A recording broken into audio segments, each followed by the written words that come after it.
All right. Well, this is a picture of Michael. And this is a little booklet his cousins had made up for his wake. We were very, very fortunate to have had recovery of Michael. Michael was a 9/11 firefighter that died at the Marriott Hotel. Let me start from the beginning. Michael arrived upon this earth 2 months early, 7-month preemie, 3.5 pounds, requiring 5 transfusions. I had the RH factor and grew into an absolutely magnificent specimen of manhood. He was 6'2" and in perfect health. He kept himself very healthy. Michael wore many hats. He was a captain in the Army Reserves. He did 4 years in Fort Devens in Massachusetts.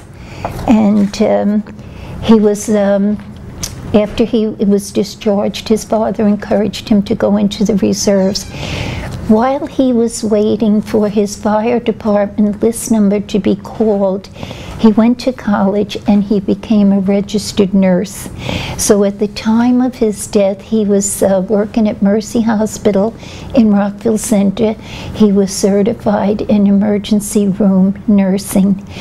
And he did his monthly weekend warrior duty at Fort Totten. And he was a fantastic piano player. When Michael sat at the piano, he did not play like he became Jerry Lee Lewis. Here's Michael at the piano. And he had a great sense of humor. He was known as the house prankster, clown, whatever nonsense was going on at the firehouse during downtime, Michael was always at the root of it. I'm so sorry I didn't bring this picture. One of his colleagues gave me a picture that he caught Michael unaware. Now, he had a giant gorilla, stuffed gorilla, and he was dressing him up in a turnout coat and a helmet. He put him in the cab of the fire truck. And of course, when the bells went off, everybody ran like the devil, jumped into their gear and into the truck. And as the driver was pulling out, and he turned to the right, and he saw this monster of a gorilla, he said, "What?" And Michael said very calmly, "Oh, that's the new probe. He just reported today. I thought he should come with us on this run." And that was, I couldn't begin to tell you the stories that I was told about Michael. And it got to the point where we went down after 9/11 because they did, the other firefighters wanted to meet the parents. They lost 3 other men at the firehouse. And the battalion chief, the deputy battalion chief, Oriel Palmer. So we went down, and my husband was there with the firefighters, and they were all laughing and laughing. And I'm listening to these stories, and my husband came over to me and he said to me, "Terry, you look very sad. Are you upset being here?" And I said to him, "No, Pat, I'm not upset being here, but I do want to go home." So he said, "What's wrong?" And I said, "Pat, are you listening to the stories they're telling about Michael?" He said, "Yes." I said, "Did they think that Michael was raised in a lunatic asylum? I can't believe this is not the son I raised." I said, "This is beyond the beyond. I want to get out of here." Well, my husband laughed and he says, "Well, you know what? When Michael crossed over into ladder 12, that was Michael." Some of the stories were really, really, I thought, "Michael, will you ever grow up?" But he did. He had a great sense of humor. Now, when he graduated from high school, he joined the Army. And my husband and I could have killed him. He never told us. I said, "Michael, you're supposed to go to college." And he said, "Mom, I've been in school all my life." He said, "I need a break." And I just looked at him and I said, "Michael, you're 18. You didn't have a life yet. What are you talking about, a life?" But it did turn out to be a good fit for Michael. He learned to be focused, and he earned a certificate in X-ray technician. He went into the medical corps. And after he finished boot camp, he went over to Holy Cross High School to show off his uniform to his teachers, and he was so proud. So he had a lovely visit, and on the way out, he passes the detention room. Now, there's 12 kids in there, detention, writing away whatever assignment they were given, and the brother had left the room. So Michael walked into the room with a very authoritative voice, said, "Gentlemen, you are dismissed." Now, Michael thought they would laugh. No, they didn't laugh. They picked up their books and almost knocked him over on the way out the door. And Michael says, "Oh, what did I do? I better get out of here." Now he runs out the door. Brother comes back. Everybody's gone. And he says, "What happened?" So one of the other students said, "Well, a man in a uniform told everyone they could leave." Now the phone rings. I'm home. The phone rings, and it's the principal of Holy Cross High School. And he's saying to me, "Mrs. Mullan, as much as we're happy to see our alumni, blah, blah, blah, blah, blah." And I'm there and I'm saying, "Oh, Michael, what did you do now? How am I going to tell your father about this?" And then I realized Michael was in the Army. He wasn't my responsibility anymore. He was Uncle Sam's. So I started laughing. So the principal says, "Well, Mrs. Mullan, it's not that funny." And I said, "Oh, it is funny." I said, "It really is funny." And he said, "Well, okay, but tell Michael, you know, not to visit us too often." So that was just one very, very mild joke Michael would do, but he became a legend at Holy Cross. Everybody thought that was a great thing. God help the poor kids that ran out. I don't know what happened to them. But he was very caring. Michael was the most thoughtful young man. He really was silly. He told the stupidest jokes. I mean, you'd be mortified. I used to say to him, "Michael, are you in kindergarten?" And he would go hysterical laughing.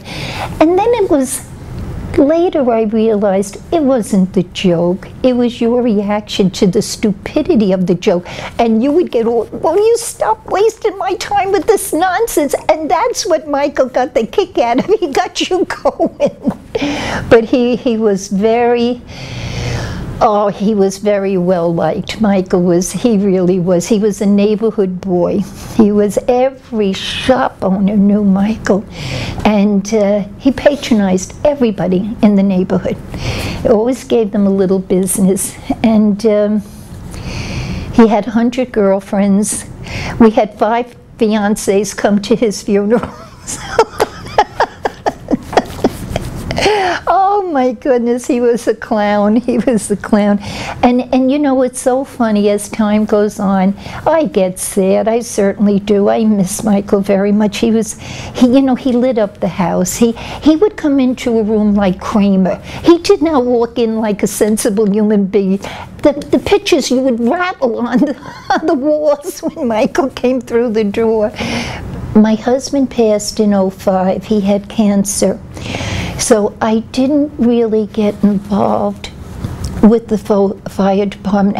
I did join a parent support group from the FDNY, and that was a very big help to me on my journey of healing.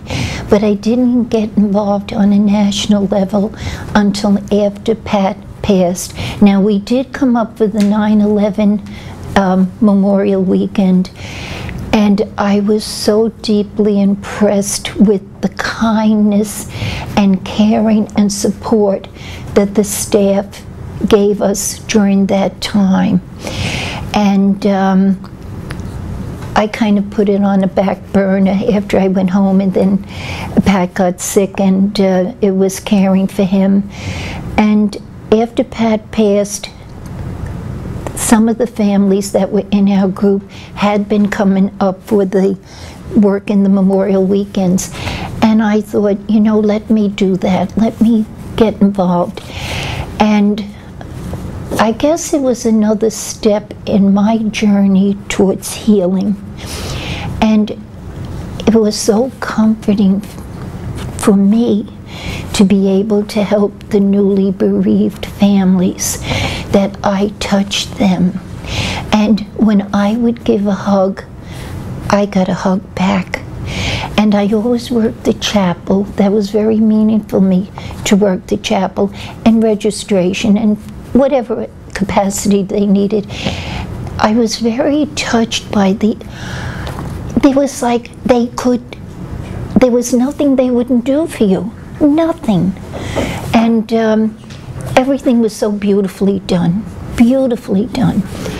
And then I started going to the survivors' weekends, and then you make friends, and you start seeing, and if you don't see the same people, you get worried about them. You think, where are they? What's happening? Because we come from all over the United States, and you start forming those friendships, and you're so happy to see each other. And then again, we're reaching out to the newly bereaved families. And I think it is very, very important. We're a select group of bereaved families. The fire department is an entity unto itself, you know, and you're sorry you're a part of it, but being a part of it, you're going to do the very best you can to contribute to it. You know, so many beautiful things have happened, and when I was growing up and throughout my younger years, I often heard the expression, there is never an ill wind that does not blow some good. And for the life of me, I could never understand it. It just didn't make sense to me until I had my ill wind. And the good that came from it is all this, and the friendships. And we had a very beautiful honor given to us last year at Fort Eustis in Virginia. They named a federal building after Michael. And it was absolutely unbelievable how this came about. The young major that did the research, they had built this joint task force building to trace terrorism throughout the United States and have a rapid medical response to these situations. And he told me, he said, the old generals wanted the old generals named. He said, there were so many applicants. He said there was hundreds and hundreds of applicants. Then some wanted a president named. And he said to me, and I looked at this young man and I was in awe of him. He said, and I wanted Michael to be named. And his research involved 9/11, the first responders, and because of Michael's other professions as a nurse and as a captain in the reserves, the military connection, the nursing, the medical connection, he thought Michael was the perfect candidate. He said, you know, we need young people. We need the example of 9/11 because that's what we responded to, terrorism. And Michael was named, and his colleagues that were with him on 9/11 came up to Fort Eustis. The fire department there did honors. They had the military band. All the generals came. It was absolutely unbelievable.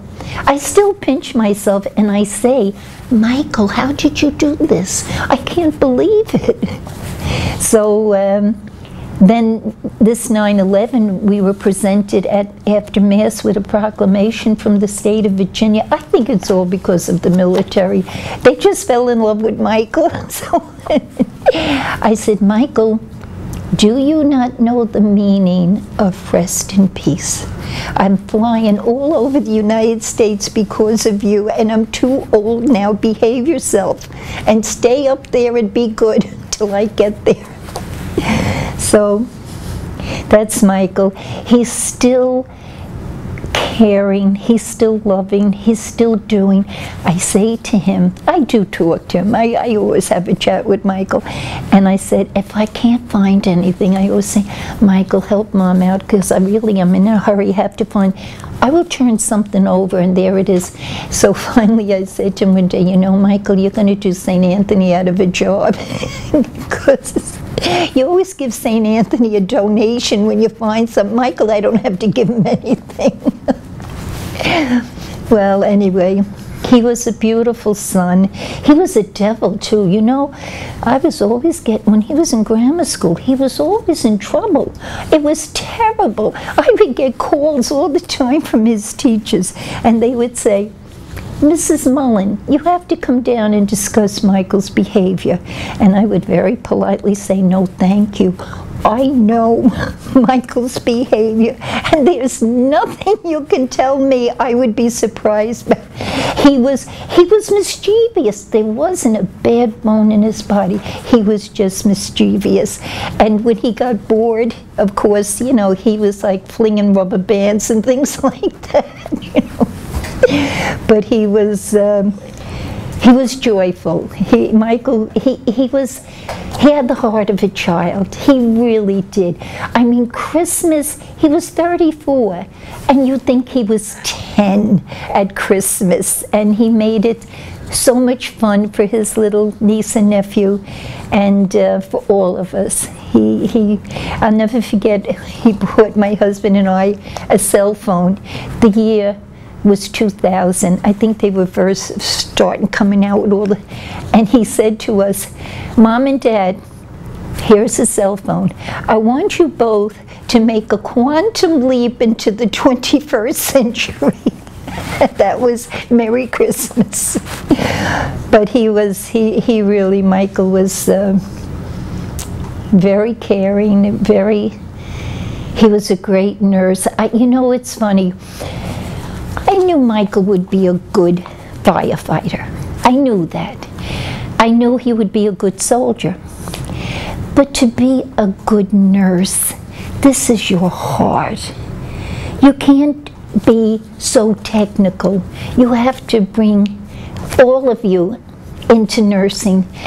And Michael, the praise I got from his supervisors and nurses that he worked with, and letters that were written by patients when they saw his obituary in the paper. I was so proud of Michael for that. So proud of him. And there is a story about him. There was a fire in the city, and the old tenement building filling up with smoke, and they went into this apartment. There was a little old lady there, and she wouldn't leave because her cat flew under the bed or something, and they couldn't find the cat, and she would not leave because of the cat. And Michael kept telling her, we'll find your cat, we'll take him to a shelter, and we'll return him to you, don't worry. And well, she was adamant, she wasn't budging, and he just picked her up in his arms and walked out the door with her. So they said nobody could do anything with this little old woman, and Michael said, now that's enough, we have to go. And picked her up, and off they went. But he was